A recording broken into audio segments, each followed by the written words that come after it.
You have probably heard this rule your whole life. 50% of your income goes to needs, 30% to wants, 20% to savings. Simple, clean, easy to remember. There is just one problem. It does not work. Not for most Americans in 2026, not even close. And the reason it does not work is not because people are undisciplined. It is not because they spend too much on wants. It is because the rule was designed for a world where housing cost 15% of your income, where healthcare was a fraction of what it is today, where a single salary could comfortably support a family in a major city. That world no longer exists. Today, I am going to show you exactly why the 50-30-20 rule breaks down with real numbers and give you the framework that actually works for the cost of living Americans face right now. First, where did this rule come from? The 50-30-20 framework was popularized by Senator Elizabeth Warren and her daughter Amelia Warren Tyagi in their 2005 book, All You're Worth. Warren was a Harvard bankruptcy professor at the time, and the rule was based on research into household finances from the 1990s. But the underlying data the rule was built on goes back even further, to a period when the American cost structure looked fundamentally different.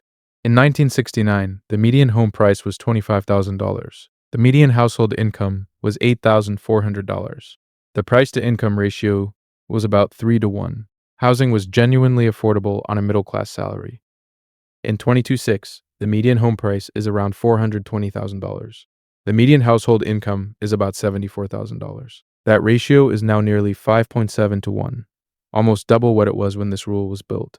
And it is not just housing. Healthcare costs have risen at 3 times the rate of general inflation over the last 40 years. Childcare costs in major cities now rival mortgage payments.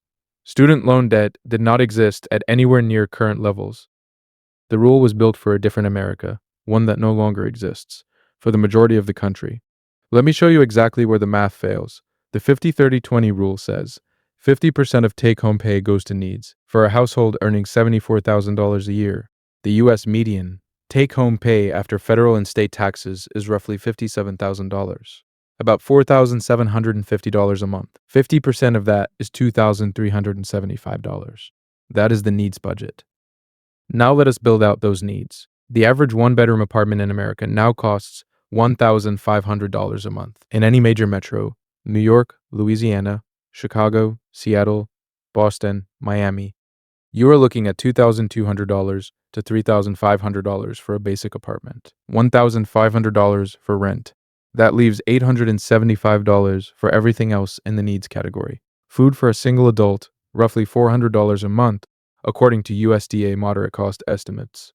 That leaves $475, transportation, car payment plus insurance plus gas for the average American, approximately $900 to $1,000 a month. We are already over budget, and we have not touched healthcare, utilities, phone, or childcare. The needs category alone, for a median income earner, runs approximately $3,200 to $3,800 a month in 2026. That is 67% to 80% of take-home pay, not 50%. So where does the 30% wants category come from? And where does the 20% savings come from? They do not. They cannot. The math does not work. And this is why millions of Americans follow the rule, feel like they are failing at it, blame themselves for poor discipline, when the real problem is that the rule was built for a different economy. Let me be even more specific. Let us run the actual numbers for a 28-year-old living in a mid-sized American city on $60,000 a year. Take home after taxes, approximately $46,000, about $3,833 a month. What the 50-30-20 rule says the budget should look like. Needs, $1,916. Wants, $1,150. Savings, $766. Now let us look at what life actually costs. Rent for a one-bedroom apartment in a mid-sized city, $1,400. Food, $380. Car payment plus insurance, $650. Gas, $120. Phone, $80. Health insurance premium after employer contribution, $200. Utilities, $120. That is $1,034 over the needs budget before a single want has been spent.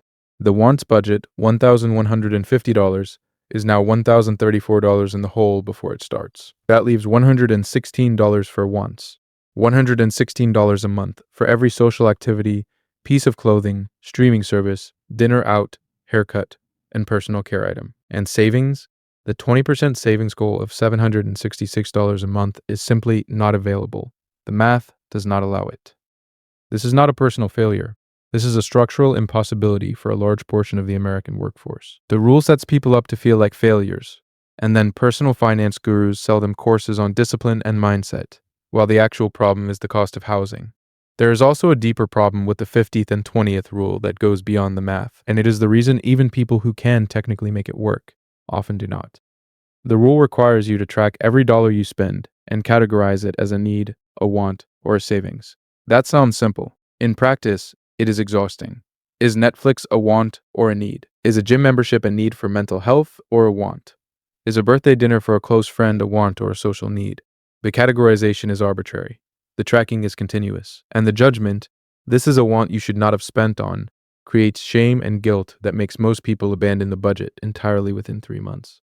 Studies on behavioral economics consistently show that budgeting systems that require active, ongoing decision-making have very low long-term success rates.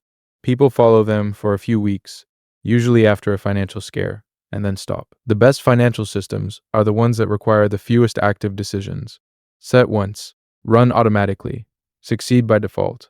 The 50-30-20 rule is the opposite of that. It requires constant active management, and it punishes you for normal human imprecision. There is a better way. The framework that actually works in 22.6 is called Pay Yourself First, and it flips the traditional budgeting logic completely. Here is how it works. On the day your paycheck arrives, before you pay rent, before you buy groceries, before you do anything, a fixed amount automatically transfers to savings and investment, not what is left over at the end of the month. First, before anything else. The traditional approach: earn, spend on needs, spend on wants, save whatever is left. Result: nothing is left. The pay yourself first approach: earn, save automatically, spend everything else however you want, with zero guilt. Here is the framework in practice. Step 1. Determine your savings target. Not 20%, whatever you can actually do right now, even 5%, even $100 a month. Start where you are, not where the rule says you should be. Step 2. Set up automatic transfers on payday. Roth IRA, emergency fund. 401, beyond your employer match. Whatever your priority order is, automate it so the decision is already made before the money appears. Step 3. Spend the rest however you want. That last part is important. Once your savings are automated, you do not need to categorize every purchase. You do not need to feel guilty about a dinner out. The savings are handled. The rest is yours. And here's the key difference from 50-30-20. Instead of starting with a fixed percentage that may be impossible, you start with a fixed behavior that is always possible. Even $50 a month automatically invested is better than zero. Even 3% of your salary into your 401 is better than the person who tried for 20% and quit after 2 months. Small, consistent, automatic. That beats perfect but unsustainable every single time. Once Pay Yourself First is automated, here are the 3 actual tools that help you manage the rest. Tool 1. The spending floor, not the ceiling. Instead of a budget that says you can only spend $1,150 on wants, identify your true floor, the absolute minimum your life costs in a month with no extras. Rent, food, utilities, transportation, insurance. That number. Anything above that floor is discretionary. You are in control. This reframe removes the guilt of I went over my wants budget, because there is no wants budget, there is just your floor, plus your discretionary layer. Tool 2. The one number budget. Every month, calculate take-home pay minus automatic savings minus fixed bills. The number left over is what you have to spend freely on everything else. One number, no categories, no tracking, no decisions.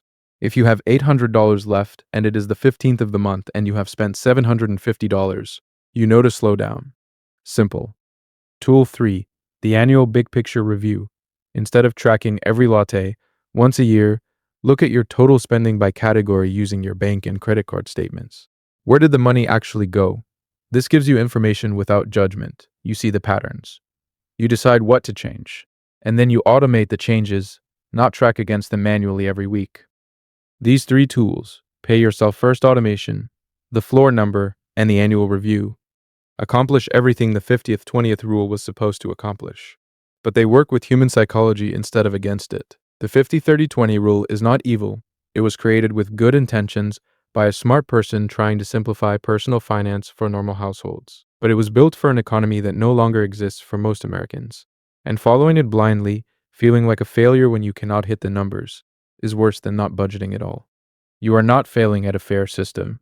You are attempting an outdated system in a more expensive world.